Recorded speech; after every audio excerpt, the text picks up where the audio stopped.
네, 슈메너 물가 매주 월요일 이 시간은 기독교 교육 전문가 이승현 목사님 모시고 재미있고 은혜로운 교회학교 교육 이야기 나눠보는 시간입니다. 이승현 목사님 나오셨습니다. 안녕하세요. 예, 안녕하세요. 반갑습니다. 네. 자, 오늘의 주제는 뭘까요? 예, 오늘은 쉽게 배우는 기독교 교육 25번째 시간인데요. 와, 벌써 꽤 오래 됐네요. 공부를 거의 참 많이 했네요. 반년 가까이 돼가는 것 같아요. 네, 시험을 안 쳐서 참 다행입니다.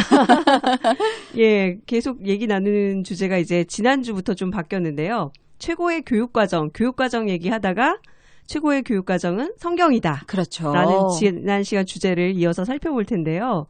오늘 부제가 신앙의 기초학력입니다. 신앙의 기초학력. 네. 네. 살짝 좀 찔리는 부분도 있는데 그렇지만 뭐든지 기초가 중요하니까요. 그렇죠. 일단 기대감을 갖고 오늘도 수업에 들어가도록 하겠습니다. 네. 장마가 이번에 굉장히 길어요. 그렇죠. 예, 길다 보니까 뭐 사고들도 많이 생기고 뭐 이러는데 요즘 교회 학교는 어떻습니까?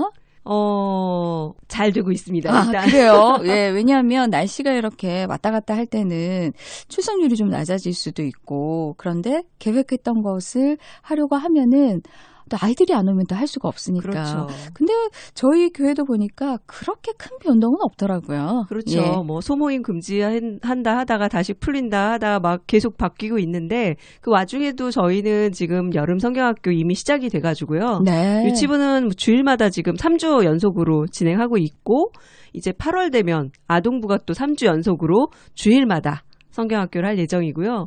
또 청소년부 같은 경우는 토요일에는 온라인, 주일에는 오프라인 와. 이렇게 성경학교를 아주 특별하게 네네. 이틀간 진행하려고 준비 중에 있고요. 아무래도 주중이나 주말에 이렇게 모이는 게 허용이 돼도 부담스러워하시는 부모님들이 많기 때문에 그렇죠. 주일을 최대한 활용해서 성경학교를 하고 있고 하려고 합니다. 네.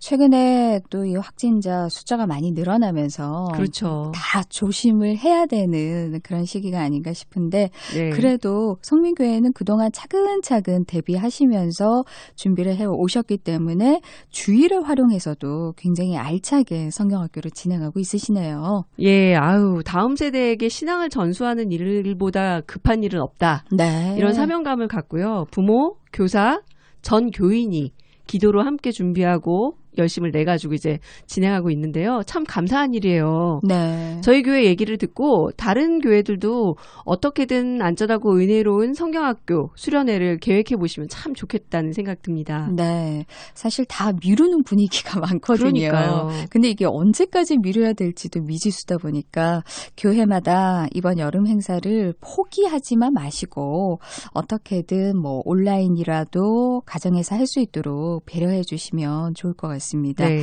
자, 그럼 오늘은 지난주에 시작만 해서 아주 감질났던 주제로 돌아가 보겠습니다. 바로 우리의 최고의 교과서 성경에 대한 이야기였어요.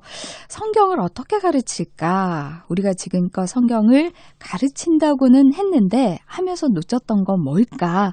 오늘 좀 파악을 해봤으면 좋겠습니다. 예, 우리가 교육과정에 대한 얘기, 뭘 가르칠까에 대한 이야기를 지금 나누고 있잖아요. 네. 그중에서 하이라이트이자 최종판이 바로 성경이거든요. 시작과 끝이죠, 사실은. 그렇죠. 네. 우리가 가르치는 내용의 핵심은 성경이죠. 네. 그래서 이 성경을 어떻게 가르칠까 고민도 많으실 텐데요. 급한 마음을 좀 내려놓고 일단은 네. 성경 자체에 대한 이해, 교육 내용 자체에 대한 이해를 좀 가졌으면 하는데요. 그러니까 성경을 어떻게 볼 것인가, 어떻게 이해할 것인가 하는 좀 근본적인 내용인데 이게 저는 신앙의 기초학력, 아까도 얘기한 것처럼 네. 기초학력이다라고 생각을 해요. 네.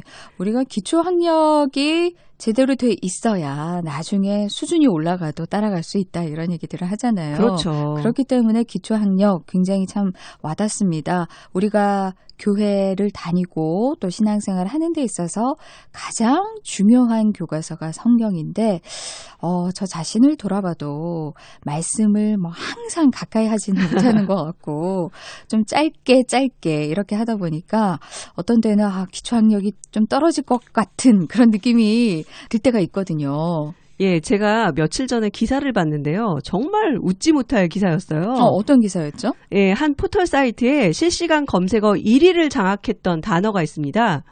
그게 바로 사흘이라는 단어였어요. 사흘. 네, 네네. 사흘. 왜 그러냐면 정부가 8월 17일을 임시 휴일로 정하면서 사흘을 연속으로 쉬게 되었다는 기사였어요. 네네. 거기에 한 댓글이 올라왔는데 사흘을 4일로 잘못 알고 4일은 나흘이잖아요. 그러니까요. 네네. 근데 4일을 쉬는 거 아니냐고 한 거죠. 그런데 더 충격적인 건 그걸 보고 많은 사람들이 공감을 했다는 거예요. 4일로. 아, 주여. 성인이 돼서도 사흘이 순수 한글이고 3일을 의미한다는 걸 모르는 사람이 너무 많았다는 거예요. 네, 사실 저는 구체적인 기사 내용을 보진 않고 왜 사흘이 떴을까 정도만 그쵸. 의아해했었는데 오늘 그 내막을 알게 됐네요. 네. 저도 오늘 집에 가서 아이들에게 한번 물어봐야 될 것 같아요. 네. 사흘이 며칠이냐. 네, 그렇죠. 분명히 3일이라고 하겠죠. 그래야 될 텐데요. 예, 할 거라고 믿습니다. 네. 아, 저는 그 기사에 또 다른 댓글을 보고 빵 터졌는데요. 어떤 분이 그런 댓글을 남겼더라고요. 초등학교 때부터 교회 학교를 다니면서 사도신경을 외워서 사흘이 3일이라는 것을 미리 알고 있었다는 거예요. 네, 네. 장세된 지 사흘 만에. 아, 그럼요. 예. 우리가 예배 시간마다 항상 이 신앙 고백을 하게 되잖아요. 그렇죠. 거기서 항상 사흘이 나오게 되는데 오픈현실이네요. 사흘이 4일로 알고 있었다니. 참 교회 학교 열심히 다닌 분들, 특히 사도신경을 이렇게 외우고 신앙 고백을 하시는 분들은 당연히 사흘이 3일인 것을. 아니, 이런 얘기를 나눈다는 것 자체가 참 그죠. 웃기네요. 네. 네. 요즘 한글 파괴 현상이 엄청나잖아요. 그렇죠. 사실. 예능 프로그램 뭐 아들이랑 같이 볼 때 보면요. 모르는 줄임말들이 천지예요. 저도 물어봅니다. 모르는 네. 게 너무 많아서. 너무 많아서. 네네. 그리고 성인들 중에도요. 맞춤법 틀리는 분이 의외로 많으시더라고요. 끈을 묶다와 숙소에 묵다를 혼동하시는 분도 많으시고. 그래서 아니 어느 숙소에 묵었다는 거예요. 뭘 묶은 거죠? 그러니까요. 예, 뭐 병이 낫다와 아기를 낳다를 또 헷갈려 하시는 분도 굉장히 많고요. 네. 네. 그런 글들 보면 저도 모르게 이렇게 빨간 펜을 막 꺼내고 싶은 본능이 막 솟구쳐 오릅니다. 그러게요. 예전에 참 저희는 시험을 많이 쳤잖아요. 받아쓰기. 그렇죠. 네, 네. 그래서 국어 시간에만 제대로 했어도 혼동하지 않을 텐데. 그렇죠. 저도 이렇게 아나운서이다 보니까 바른 언어 생활을 해야 되잖아요. 신경을 써야 그렇죠. 되니까. 예. 문법적으로 틀린 말이나 뭐 그런 얘기를 들을 때 이렇게 자꾸 정정해주는 그렇죠. 습관이 있어서 일종의 좀 직업병 같은 네. 그런 게 생기는데 제대로 알 건 제대로 알아야 되겠죠. 그렇죠. 못 네. 참겠더라고요. 제가 전문가 앞에서 한글 이야기를 하니까 번데기 앞에서 주름을 잡는 것 같습니다. 아닙니다. 저도 비슷해요. 예. 근데 저는 사흘 사건을 보면서 우리 신앙의 다음 세대들이 생각이 났어요. 우리 다음 세대들의 신앙의 기초학력을 평가해보면 과연 어떤 결과가 나올까? 네. 과연 일단 성경 내용은 잘 알고 있을까? 네. 예. 그래요. 사실 저희 아이들만 해도 평가하기가 두려운 그렇죠. 마음이 좀 듭니다. 제가 제대로 교육을 한 적이 별로 없다는 생각도 들고 그냥 예배는 뭐 계속 드렸지만 네. 성경 교육을 제대로 했을까 뭐 이런 말 하면 좀 그렇지만 뭐 라떼는 말이야. 네. 저희 때는 그래도 좀 지겹다 할 정도로 성경 공부를 하긴 했어요. 그렇죠. 예, 교리도 좀 했었고 네. 암송도 많이 했었어요. 그렇죠. 예, 성경 퀴즈 대회도 아주 경쟁적으로 했었던 그렇죠. 기억이 나는데 요즘은 그런 게 많이 줄어들고 있는 것 같기는 합니다. 네, 아유. 분량이 깡패라는 말이 있습니다. 네, 분량이 깡패. 분량. 네네. 그만큼 학습의 질은 학습의 양이 담보가 될 때 훨씬 높아지는 거죠. 그렇죠. 그런데 기본적이고 기초적인 내용도 모르면 학습 효과가 확 떨어지는 건 어쩔 수 없는 당연한 결과입니다. 네. 그래서 가끔 걱정이 돼요. 우리 아이들이 과연 세례 요한과 예수님의 제자 요한은 구별할 수 있을까? 과연 다윗과 솔로몬이 부자 관계라는 사실은 알고 있을까? 설마 네. 알겠지? 막 이러면서. 네. 그리고 요즘 저희 교회 새벽기도 본문이 사도행전인데요.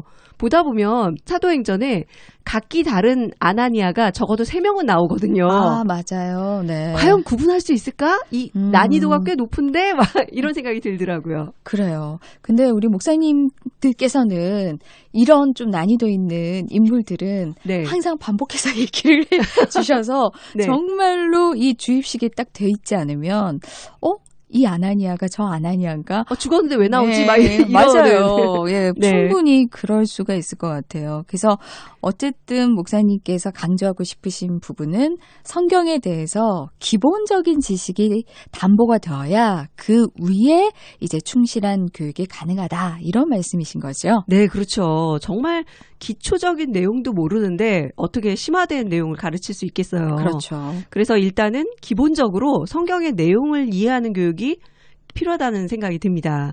물론 이번 여름 온라인이든 오프라인이든 신앙교육의 인텐시브 과정, 단기 집중 심화 과정인 성경학교를 좀 반드시 잘 참여할 수 있도록 우리 다음 세대들을 좀 독려해 주시기를 간곡히 부탁드리고요. 네. 또 코로나 시대를 맞이해서 가정에서 이제 신앙교육이 중요시되는 이때에 좀 가정에서 신앙을, 성경을 가까이 하는 노력 필요하지 않을까 싶습니다. 네, 정말 그러네요. 저희에게 여름은 항상 여름 성경학교를 제일 먼저 떠올리게 하는 계절이었는데 정작 여름에 성경을 제대로 한번 관심을 가지고 읽거나 자세히 살펴보는 노력은 별로 해보지 않았던 것 같다는 생각이 듭니다.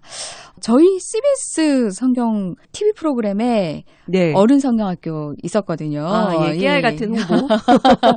네, 지금도 재방송이 계속되고 있기 때문에 그렇죠. 네, 이제는 정말 성경학교가 우리 아이들에게뿐만 아니라 어른들에게도 필요한 것 같습니다. 네. 부모와 교사가 먼저 성경을 가까이 하고 성경의 내용을 바로 알아야 우리를 통해서 성경의 진리의 말씀이 아이들 말씀에도 또 깊이 차곡차곡 새겨지겠죠. 네, 교회 학교에서는 매번 기적이 일어난다는 우픈 얘기가 있습니다. 그 기적이 뭐냐 하면 성경을 한 번도 제대로 읽지 않은 교사가 가르친 애가 신앙인이 되는 것. 아, 네. 정말 기적인데요. 네, 한 번도 읽지 않은 교사가 가르치는 애가 진정한 신앙인이 됐다. 네. 이것만큼 놀라운 기적이 없다. 정말 하나님께서 하시는 일이군요. 네, 그렇긴 하지만 전문가로서 이런 기적은 좀 지양해야 하지 않나 네. 싶습니다. 말씀의 기초 학력을 탄탄하게 갖춘 교사, 부모, 신앙 공동체 밑에서 그 모습을 보고 닮은 우리 다음 세대가 탄생하지 않을까 싶습니다. 올 여름 비도 많이 오고 또 곧 무더위도 찾아온다고 하는데요. 저도 요즘 가고 싶은 곳도 많고 그래가지고 몸이 근질근질 피부병이 날 정도입니다. 와, 네, 그 정도군요. 하지만 우리 모두의 안전을 위해서 가정에서 그리고 교회에서 다음 세대와 함께 보내면서요. 신앙의 기초학력을 좀 튼튼하게 쌓아가시는 여름이 되시길 바랍니다. 네, 그래요. 뭐 짧긴 하지만 방학이 있으니까 방학 동안만이라도 우리 부모님들이 그래도 교회에서 집중적으로 성경을 가르칠 수 있는 시간으로 만들어 보면 참 좋지 않을까 싶습니다. 네. 자, 지금까지 기독교 교육 전문가 이승현 목사님 모시고 올바른 성경 교육이 신앙의 기초 학력이다라는 주제로 함께 했습니다. 오늘 주제 잘 기억해 주시기 바랍니다. 고맙습니다. 예, 감사합니다.